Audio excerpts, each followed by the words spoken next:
Bismillahirrahmanirrahim. Assalamualaikum warahmatullahi wabarakatuh. Sahabat Al-Azhar dimanapun berada, jumpa kembali pada sesi podcast Al-Azhar. Podcast Al-Azhar mengedukasi dan menginspirasi.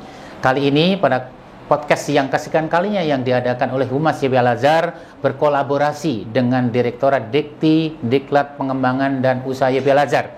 Pada kali ini akan mengambil sebuah tema yang menarik, adalah membangun knowledge organisasi. Dan pada podcast kali ini, sahabat Al-Azhar di mana berada, kami menghadirkan narasumber inspiratif yang luar biasa. Siapa? Pada kali ini alhamdulillah hadir di tengah-tengah kita, bersama kita adalah Bapak Profesor Dr. Insinyur Asep Saifuddin MSc. Siapa beliau? Beliau adalah Rektor Universitas Al-Azhar Indonesia. Nah, sekarang saya sudah bersama dengan beliau. Bagaimana kabar Pak Prof? Alhamdulillah. Alhamdulillah. Pak Gunanto, sehat. Ya, terima kasih. Saya Gunanto dari Direktorat Diklat, Dikti dan Pengembangan Usaha hari ini akan memandu ya dengan tema yang tadi saya sebutkan. Dan kita sebelum mulai, mari kita berdoa. Pertama kepada kita semua, yang kedua kita doakan kepada Bapak Profesor Asep Saifuddin MSc, semoga beliau senantiasa dalam keadaan sehat walafiat dan terus menginspirasi kepada kita semua. Pak Prof, sehat selalu Pak Prof ya. Masya Allah, di dalam kesiapan ini, mohon maaf ini mengganggu waktu Bapak di antara kesiapan ya. Baik Pak Prof, pada kali ini kita akan mengambil sebuah tema yang melengkapi khasanah podcast sebelumnya Pak Prof, yaitu tentang membangun knowledge organisasi. Nah Pak Prof, menurut Bapak nih yang sudah sekian tahun berpengalaman di dunia organisasi, terutama di pendidikan tinggi ya Pak Prof ya, bagaimana paparan Pak Prof tentang knowledge sebagai sebuah aset organisasi Pak Prof? Oke, terima kasih. Pertama tentunya saya mengucapkan terima kasih atas doanya ya. Semoga kita semuanya berada dalam keadaan sehat walafiat dan senantiasa berada di dalam lindungan Allah. Mengenai knowledge organization, itu sebenarnya merupakan turunan dari knowledge management dan nantinya dikaitkan dengan bagaimana ciri-ciri di sebuah organisasi itu yang berkaitan dengan pengetahuan, kemudian juga rasionalitas berpikir, dan kebiasaan kita melakukan respect terhadap pendapat yang berbeda. Nah, sekarang di Indonesia itu walaupun ada sekolah, ada perguruan tinggi, saya melihat knowledge organization ini tidak terlalu berkembang. Mengapa? Karena kita masih menjagokan primadonanya masih di politik ya. Padahal sebenarnya negara ingin maju kan menjadi knowledge society juga, knowledge country. Memang seharusnya dimanapun negara ingin maju itu basisnya adalah knowledge. Jadi knowledge country pun adalah knowledge. Bagaimana agar ini bisa menginspirasi negara? Tentunya society kita, khususnya di Al-Azhar yang dari TK sampai perguruan tinggi, harus menjadi model knowledge society, dalam ini knowledge organization. Ya ini orang-orang yang memang penuh cara berpikirnya itu betul-betul rasional dan menghormati perbedaan yang itu juga menjadi kemajuan dari organisasi itu. Karena apa? Karena kemajuan sekarang, terutama dengan perkembangan sains dan teknologi, Pak Gunanto, itu luar biasa knowledge society itu. Siapa yang menikmati ya negara-negara maju? Mengapa negara-negara maju itu kuat? Karena knowledge-nya kuat. Siapa yang menggerakkan knowledge-nya kuat? Ya SDM. Jadi knowledge society itu tergantung SDM. SDM tergantung pendidikan. Nah, kalau negara pendidikannya lemah, jangan mengharap negara itu maju. Nah, untuk itu marilah kita sama-sama Al-Azhar menjadi model knowledge society yang nantinya menginspirasi negara, sehingga negara menjadi knowledge country, knowledge state, suatu negara yang berbasis pada pengetahuan. Sehingga ekonominya pun disebut knowledge economy. Ya, di dalamnya memang ada innovation, ada inovasi. Dan pada saat knowledge innovation yang menginspirasi ekonomi, maka akan tumbuhlah ekonomi negara itu. Apalagi Indonesia yang kita tahu sumber daya alamnya luar biasa. Nah, knowledge society, knowledge organisasi tidak berarti menghilangkan sumber daya alam. Ya. Justru Ya. hikmah, nikmat yang kita diberikan Allah, ada sumber daya alam yang sangat kaya, itu dijadikan sumber untuk membangun ekonomi yang disebut knowledge economy dari sumber daya alam itu. Ya, itulah sebenarnya saya menganggap bahwa knowledge organisasi itu sangat-sangat penting. Masya Allah. Urutannya nomor 1 di dalam pengembangan ekonomi. Kalau hanya berbasis politik, saya tidak anti politik, tapi politik pun harus knowledge politik. Basisnya tetap knowledge Tetap saja knowledge, karena nanti itu Pak Gudanto, orang-orang kalau sudah berbasis knowledge, berbeda pendapat itu wajar. Tidak ada lagi berbeda pendapat menjadi benci. Lebih wise ya, lebih wise. Lebih bijak. Karena disitulah perkembangan ilmu itu karena perbedaan pendapat juga. Ya, kan kita sering mengetahui bahwa perbedaan pendapat adalah rahmat. Itu karena basisnya knowledge. Betul. Kita tidak mungkin semua sama, udah hukum Allah lah. Nah, hormati perbedaan itu, dan di dalam knowledge, perkembangan knowledge juga itu karena ada perbedaan-perbedaan. Kalau semuanya sama, nggak ada kemajuan. Kebetulan saya mempelajari yang namanya genetic progress, yang saya S2-nya di bidang genetika. Yang disebut progress itu karena ada variasi. Tanpa variasi tidak ada perkembangan. Tidak ada perkembangan. Itu dan knowledge juga kan. Masya Allah, luar biasa. Baik, sahabat Al-Azhar, tadi kata kunci yang menarik adalah bahwa knowledge itu sebuah aset. Jadi dapat message baru lagi bahwa ternyata yang disebut aset itu bisa saja yang tidak kelihatan, tidak hanya berupa benda, tapi tentang keilmuan, tentang knowledge yang ada di dalam diri setiap SDM di setiap organisasi, itu menjadi hal yang menarik. Bahkan poinnya menjadi poin nomor 1 ya Pak Prof. Ya. Baik, ini luar biasa nih Pak Prof. Kita lanjutkan dengan pertanyaan yang lebih detail ya. Tetap stay di sini ya sahabat ya. Yang kedua nih Pak Prof.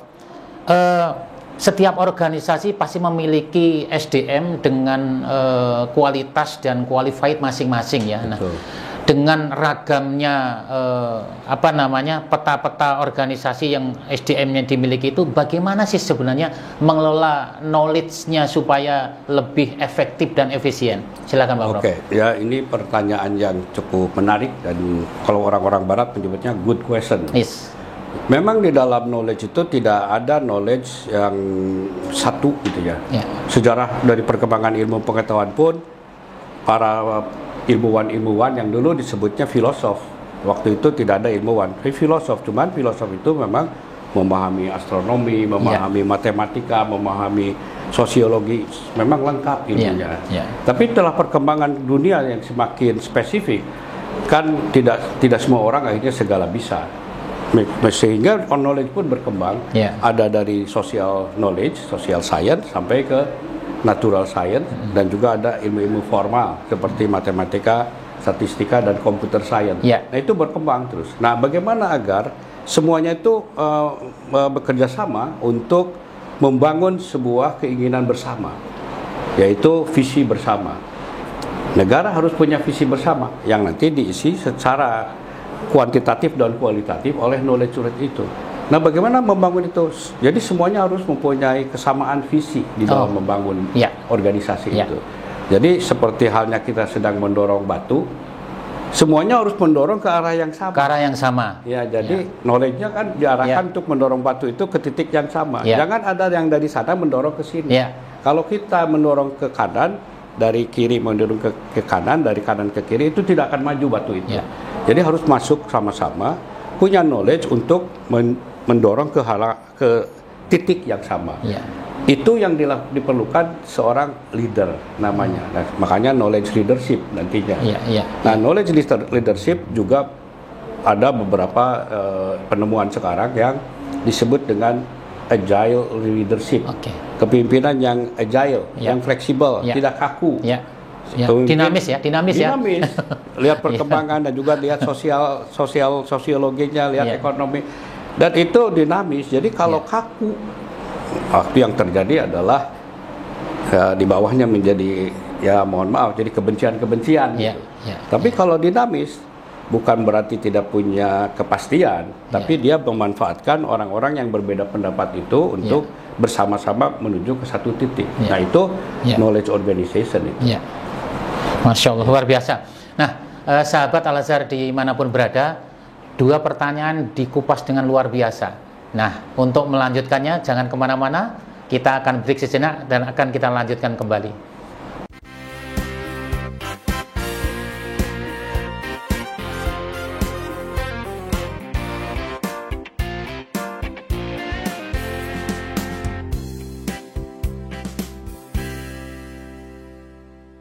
Ya, alhamdulillah. Terima kasih sudah setia menunggu kami berdua.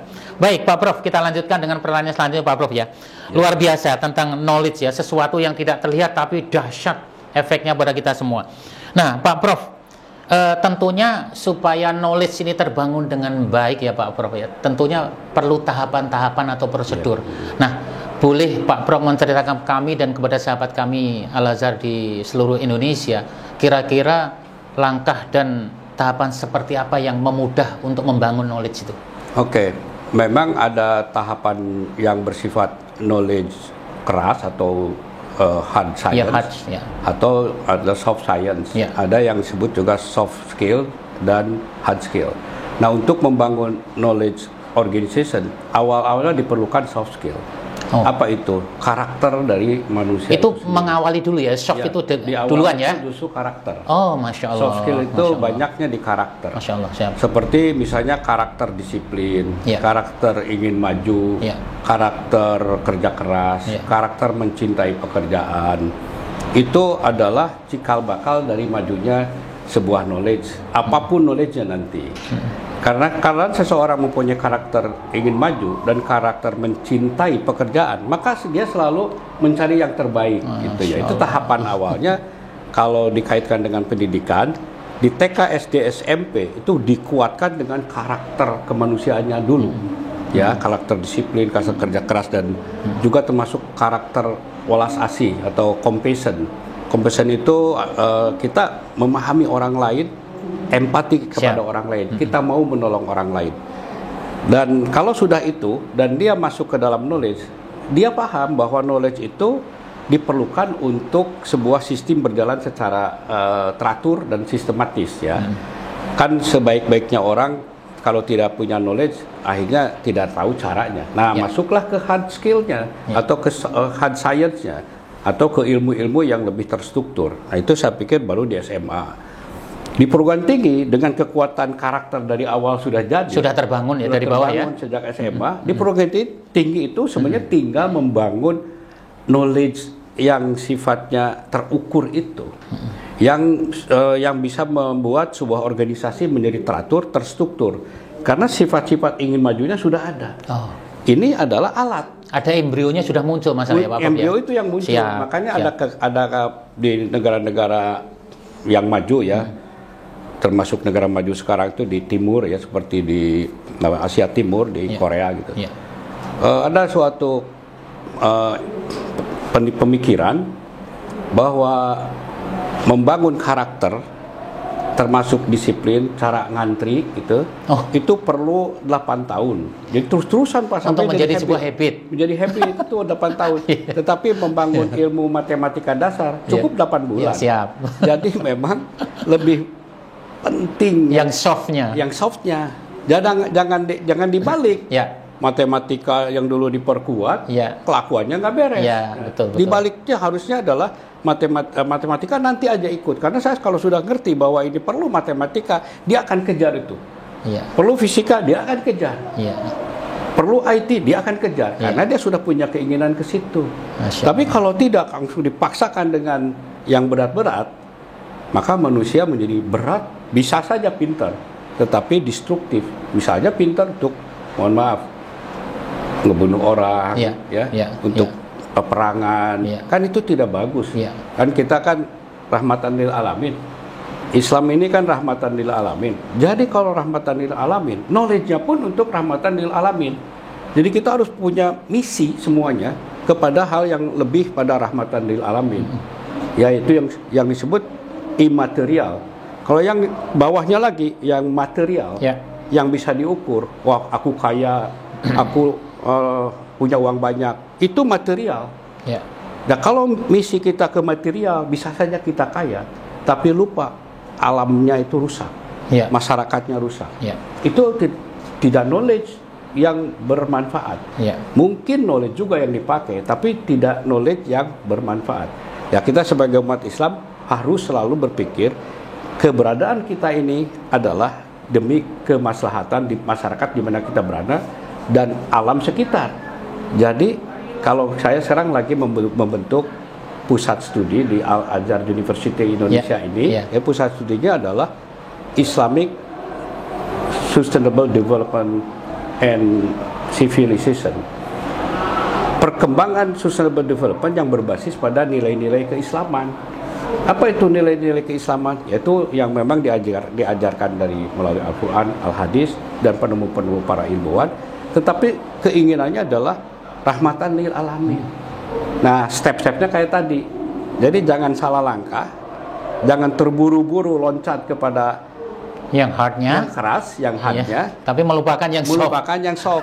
Padahal yang soft itu yang lebih penting. Fondasinya ya. Fondasi yang membuat si hard itu menjadi maju. Masya Allah, luar biasa. Nih sahabat Al-Azhar di Indonesia, luar biasa. Satu kata kunci dari pertanyaan ketiga, bahwa yang soft itu ternyata lebih utama daripada yang hard. Jadi fondasi untuk mengantarkan knowledge terbangun ternyata soft dulu. Maka SDM yang handal adalah yang softnya terjaga terlebih dahulu, baru naik level kepada yang hard.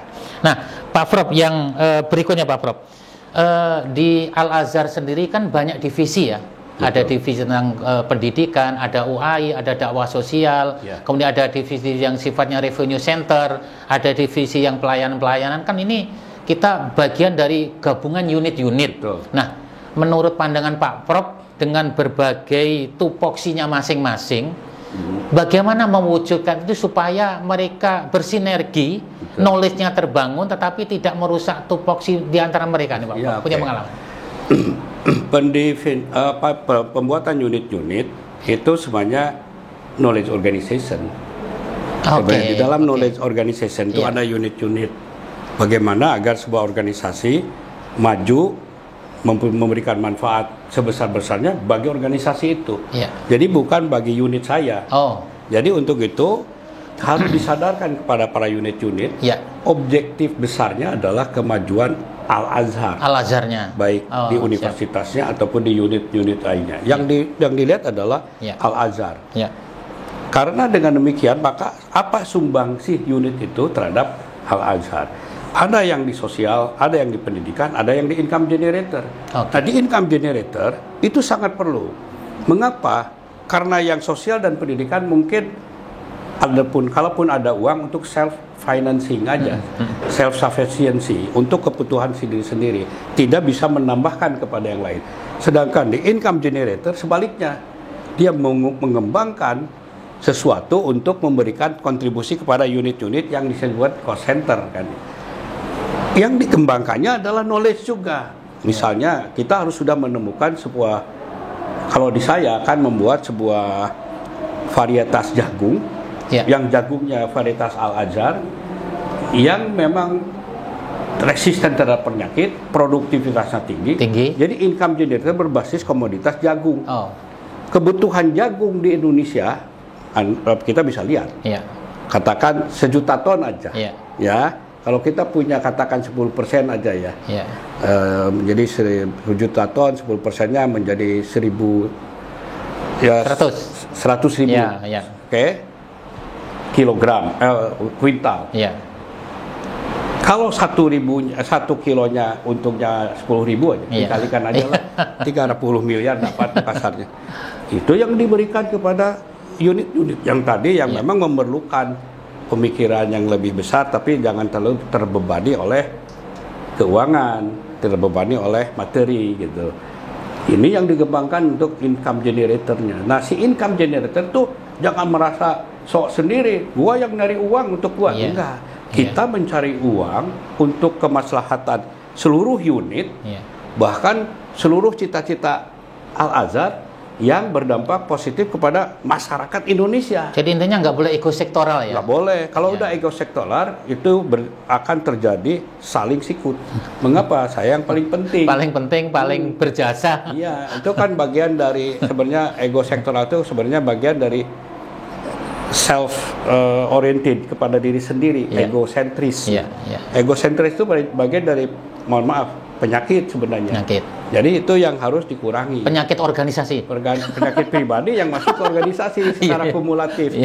Nah, untuk itu penyakit pribadi ego yang terlalu berlebihan bukan berarti akan hilang ego itu, tidak. Karena memang knowledge pun ada egonya. Cuman jangan sampai ego mengalahkan cita-cita besar. Ya, unit-unit pun harus disadarkan ke situ. Nah, unit pun kalau sadar ke situ, pada saat tertentu unit juga kehilangan ide.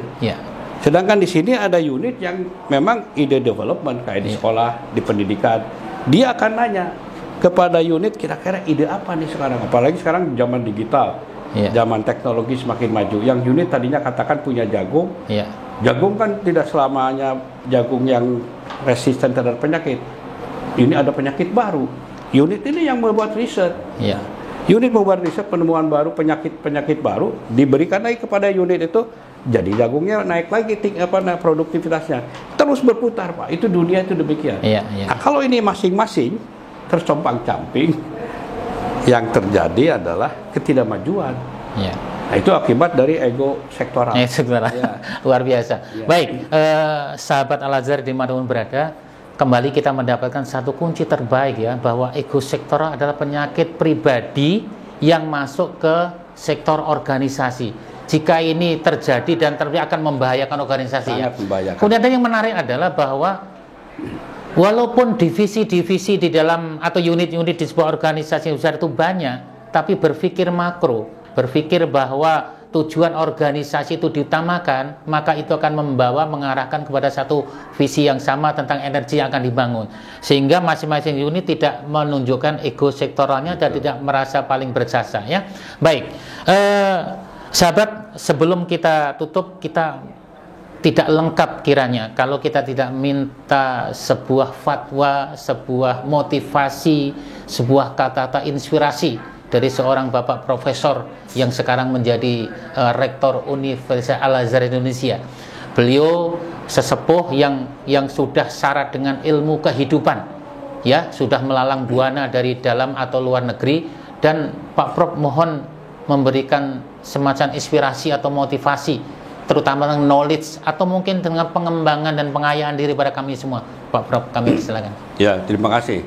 Dalam hal ini tentunya kita harus mempunyai misi yang misinya tidak material.